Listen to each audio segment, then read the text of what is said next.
Welcome back. Problem 6. Integral negative 4x cosecant x cotan x. Okay, so we are going to use integration by parts. So this gets me 4x integral negative 4 cosecant x cotan x dx minus 4 times, well, its derivative is 1, integral of negative cosecant x cotan x dx and its integral. You see, this is a formula. Integral of negative cosecant x cotan x is simply cosecant x. So minus 4 integral cosecant x. This we know. This is also a formula. Natural log absolute value cosecant x minus cotan x. So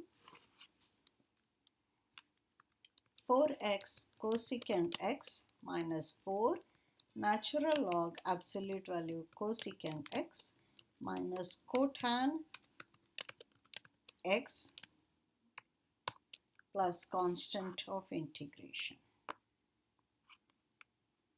Next, integral 9x plus 9 over x squared minus 4x plus 5. So, now this is a rather tricky one.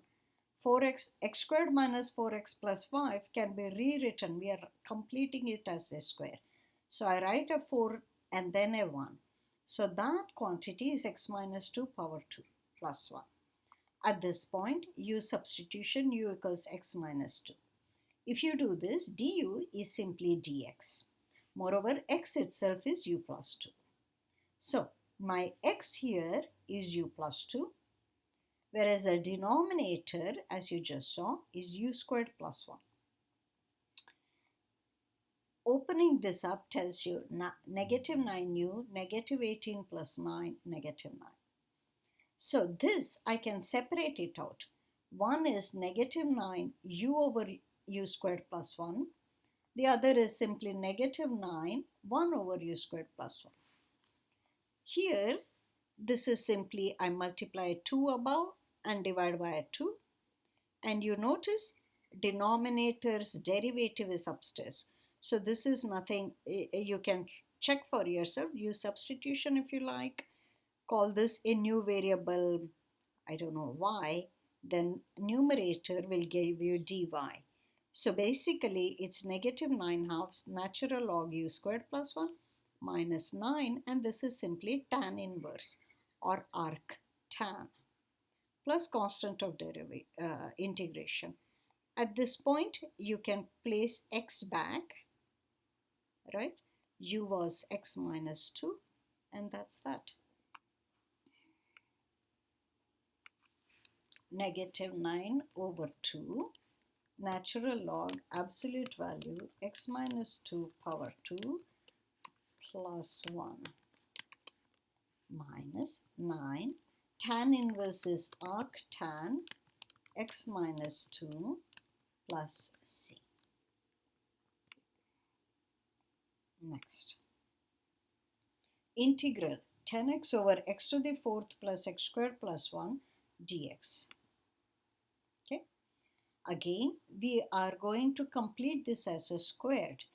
So this is your middle term, coefficient 1 over 2 squared is 1/4, and then you need a 3/4 to make it a whole 1 again. Okay, so I'm just splitting the 1 as 1/4 and 3/4. That gives me the first 3 terms to be x squared plus half power 2 plus 3 halves. Now at this point you see that 10x, that gives me an idea. Let me call x squared plus half to be u. Then du is 2x dx. You see, x dx. Therefore, 10x over x to the 4th plus x squared plus 1 dx is, instead of 10, I'm going to write 5 times 2x dx. So 5 du over u squared plus 3 halves. Now this is straightforward. Tan inverse, integral of this is tan inverse u over square root of 3/4. Square root of 3/4 is square root 3 over 2, but I'm dividing by that quantity. So that's why I have a 2 over root 3. And 2 over root 3 gives me 10 over root 3.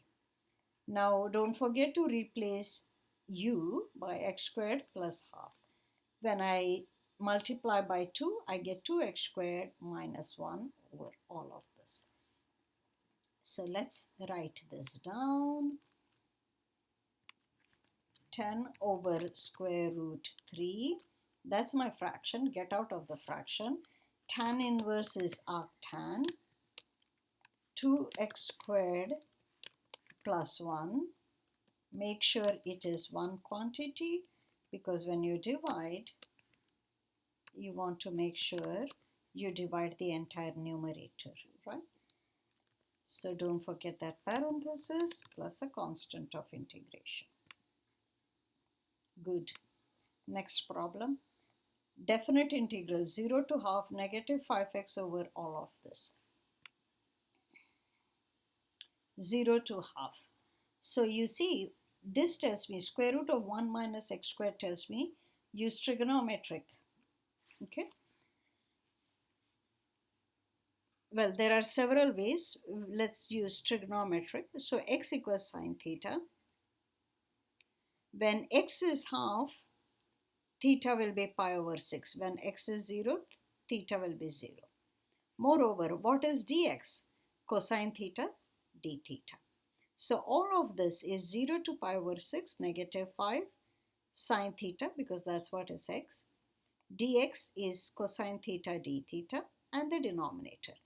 1 minus sine squared is cosine squared. So square root of that quantity is cosine. Cosine cancels cosine. All I'm left with is negative 5 sine theta in this integration. Integral of sine is cosine. I'm sorry, it should be integral of sine is negative cosine. Because of that negative, it becomes positive. So that's good. So positive 5 cosine theta, limits of integration 0 to pi over 6. 5 cosine pi over 6 minus cosine 0. I should have a parenthesis there. That tells me it is square root 3 over 2 minus 1 times 5.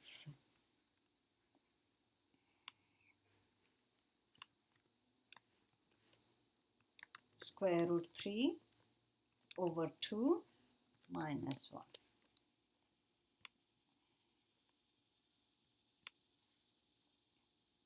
Integral 0 to square root 2 over 2, 3x squared over root 1 minus x squared. So this already tells me I need to use trigonometric.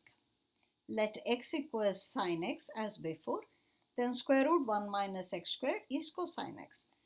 Moreover, dx is cosine x d theta.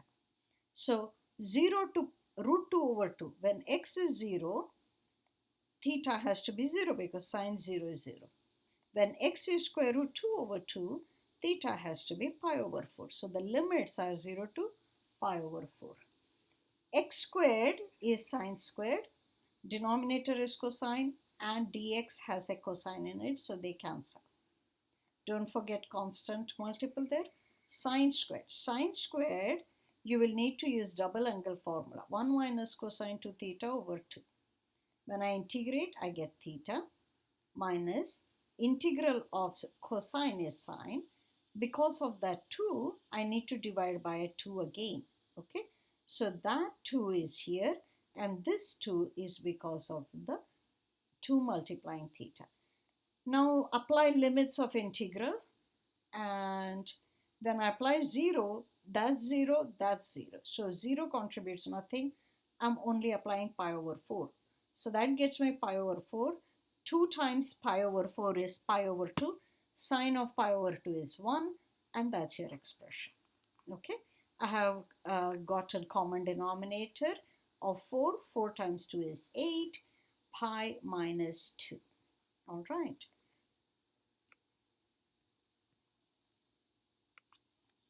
Three times pi minus 2 the whole over 8. Okay, so next problem I will continue in our next video.